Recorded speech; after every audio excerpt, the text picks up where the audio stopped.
Welcome to another video. So whether you are a Facebook ads expert or an e-commerce store owner, you need to know that things have changed.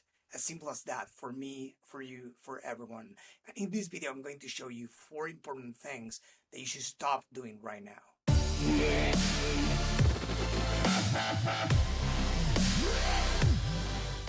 Before getting started, make sure to subscribe to my channel and click on the icon to receive a notification every time I release a new video. Okay guys, let's get to it. So the first thing that I think that you guys should stop doing is running awareness or reach campaigns for new accounts. I get it. Sometimes you say, hey, this is a new account, a new brand, or it's an established brand that has never run ads for some reason on Facebook, and you want to create awareness or reach campaigns or even engagement campaigns, and this doesn't work. And the reason is simple. Facebook has different campaign types that fulfill different needs and will target different audiences accordingly. So for instance, if you target if you use a traffic campaign type, Facebook will try to find within your target audience people who are likely to click on ads. So you will get clickers, right? You will get high CTRs, click-through rates. You will get low CPCs, cost per clicks, but you will get low conversion rates. And you will say, hey, I'm getting a lot of traffic, but no purchases. That's because Facebook is trying to find people who are likely to click on ads. Whereas if you try to run an engagements campaign, you will target people who are likely to engage with ads, comment, like, and all the stuff. And you'll get a lot of likes, a few comments, but no traffic whatsoever and no purchases in consequence. And you will wonder why that's happening because you selected that campaign type, engagement. Same thing with awareness and reach. Facebook is going to reach people and is going to target a segment within your audience that is not the audience that converts. On the other hand, if you run a conversions campaign, if your goal is to get purchases or leads, Facebook is going to target people who are likely to convert, right? Whether it's a lead or purchase, depending on the optimization event you select. So bottom line, use the campaign type that it's aligned with your goals, whether it's conversions or something else, but don't use something else. The only caveat to this and where I could or when I could use, let's say, a rich campaign to getting purchases is when I give Facebook the audience. So let's say I'm targeting cold audiences through interest or lookalikes. I'm going to use a conversions campaign type.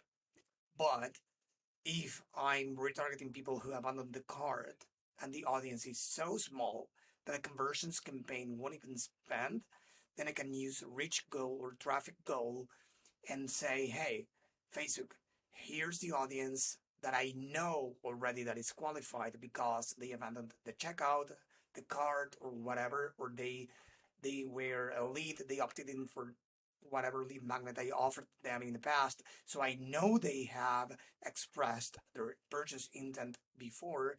So I'm going to give you this audience for you to get as many eyeballs as you can. Uh, that will be the only caveat. Other than that, please do not do this. Please do not do this. Okay.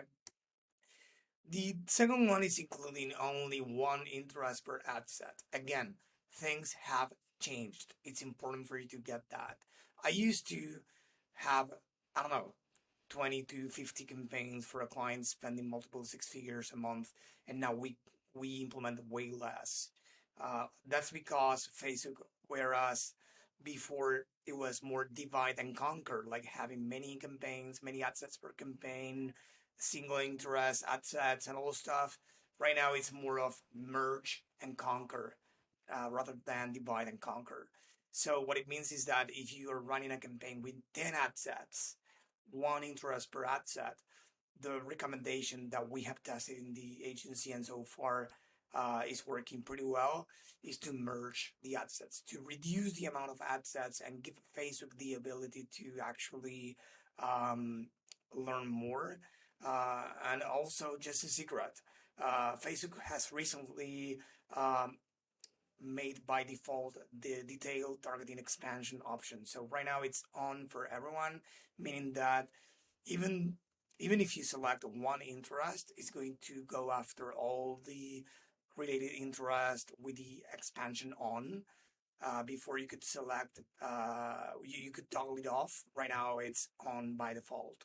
So we have another video that is going to be at the end of this one that you can watch to know how to assess the audience size, because with the audience expansion on or detailed targeting on, it's actually not possible in the conversions campaign type to know the audience size. So you need to actually go to another campaign type that I cover in that video.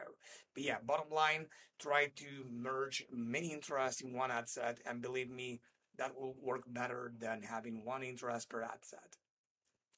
Using always CBO. I mean, we use CBO for many stuff, but as I have covered in many other videos, ABO, ad set budget optimization, CBO is campaign budget optimization, works too, right? CBO is great and it's recommended in this new era after iOS 14.5 and on. So CBO is the recommended one, but there are some cases that ABO, such as for testing purposes, as I covered in another video, it's super valuable, or in other cases that it could perform even better than CBO.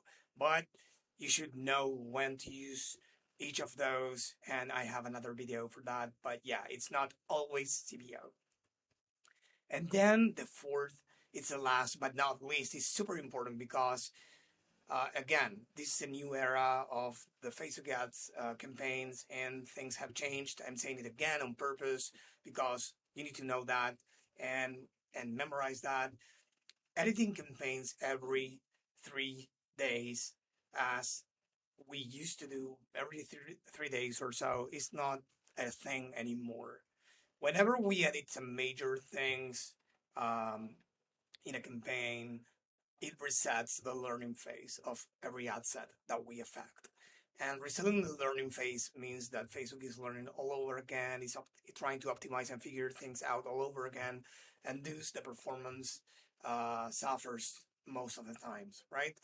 So right now, besides that, we need to know that Facebook has a delay in reporting results of around 72 hours, meaning that if someone converts today, you might see that in up to 72 hours from that moment. So optimizing every 3 days, you might turn something off and then see that that was working pretty well 2 days later. So when you should turn something off or add something to the campaign or ad set, that depends, and it's super complex. It depends on many other factors, and you should have a professional doing that. But what I can tell you right now as an easy tip for you to keep in mind is do not touch the ad campaigns as often as you used to, because again, things have changed and you shouldn't be doing it because you will hurt the ad campaign performance.